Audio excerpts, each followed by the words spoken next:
Assalamu alaikum wa rahmatullahi wa barakatuh. Bismillahir Rahmanir Rahim. Welcome to another brand new video about the Makharij, about the exit point of Arabic letters. In previous two videos, we covered six letters with two different exit point. And today we are having three more letters, tha, dal, and dha with same exit point. So we have tha here with three dots. After that we have dal, and then we have dha. All of them have same point, which is upper surface of the tip of the tongue and the front upper teeth.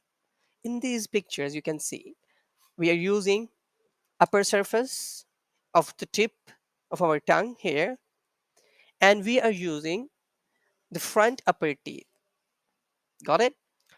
While saying tha, thou, tha. But here is a little difference between tha, thou, and tha. As you know, tha, this is a sound which is so light. Tha. When we compare like tha to tha, so tha is bit heavy and bold, but tha is light. Thal and tha. There's a difference between thal and tha. It starts with z sound and ends with l sound. Thal.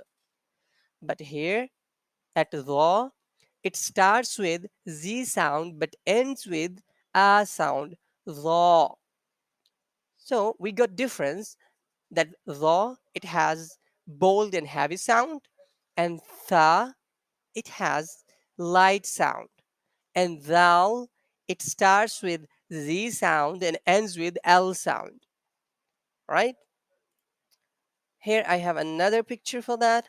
Tha, thou, tha. Tha, repeat after me.